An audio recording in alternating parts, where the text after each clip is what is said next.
Okay, so I don't know if you guys remember, but a couple weeks ago we talked about superheroes.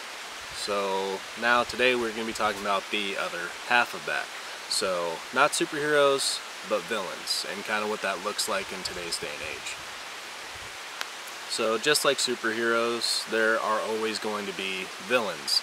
And just like how superheroes in the modern world don't always have super strength or, lightning fast speed. They're not wearing a suit of armor. They don't turn green when they get mad. Things like that.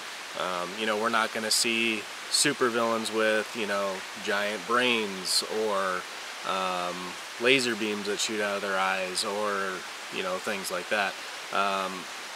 The modern day villain is a little bit harder to detect because they're not always what they seem.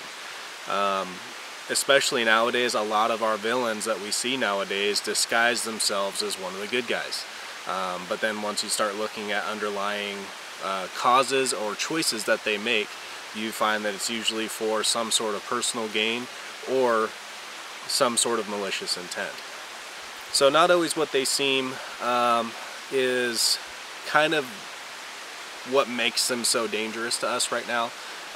Is because they don't just come out and say, hey, I'm the Joker, hey, I'm Megamind, hey, I am whatever, name a villain that is.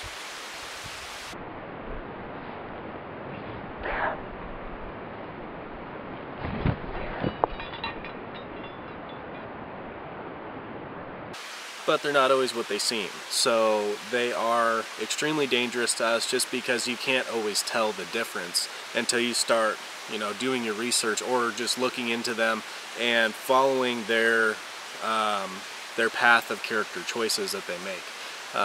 And even some of them, associate with some of the good guys where they seem to maybe operate in the gray area just a little bit too often, and sometimes they toe that line of crossing over to the dark side. And as superheroes, we try to operate in the light. Sometimes we do have to operate in the gray, but we never get so close as to compromise ourselves as to going, towing that line with the dark side.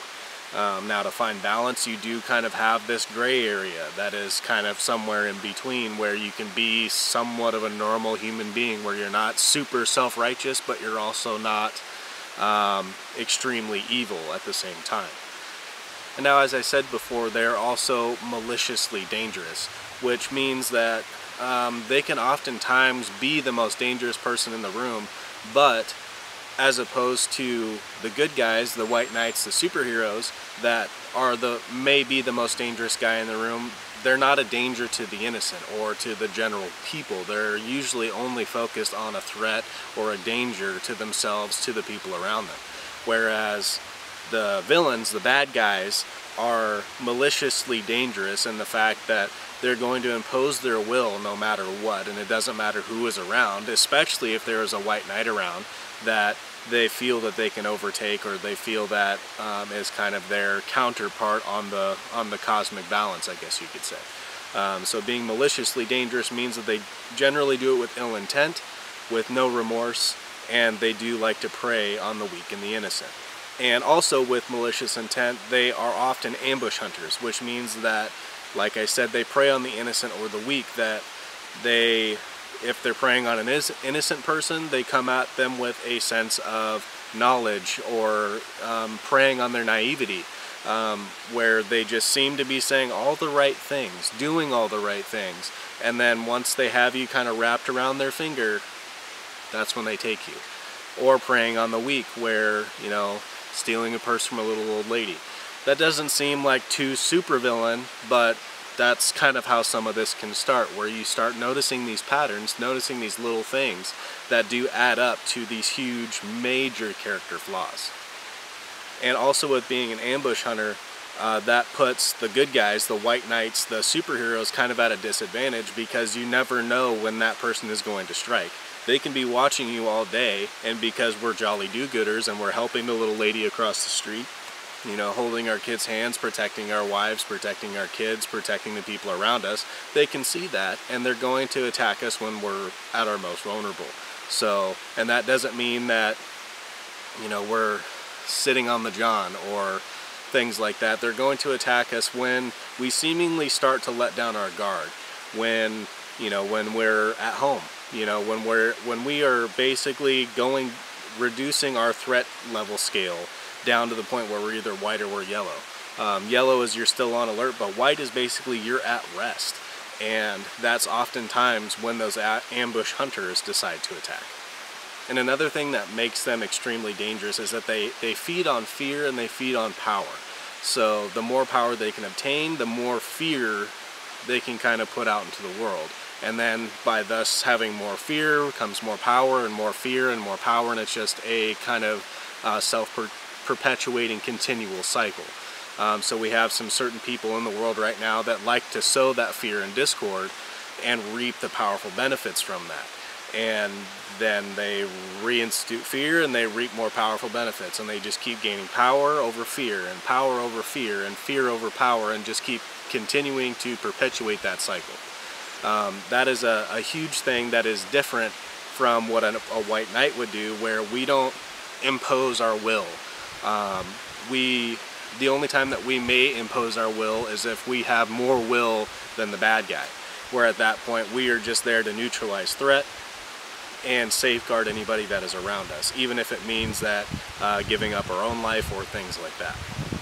Unfortunately, in our current culture, we are seeing this more and more, where there are people that are maliciously dangerous, that are being ambush hunters, and that are feeding on fear and power to an extent where they are on kind of the world level at this point, that are now beginning to turn the tide in their favor to just continue to gain more power, create more victims, and cause so much more fear, discord, mayhem, and just being malicious in their intent, where that may not seem right off that is their intent, but like I said, once you start seeing the stones add and stack up, you realize very quickly that some of those things do not add up to you being the good guy, or you being the clean politician, or the clean lawyer, or the clean world leader. That's a lot of the things that we're battling right now, especially on the global scale.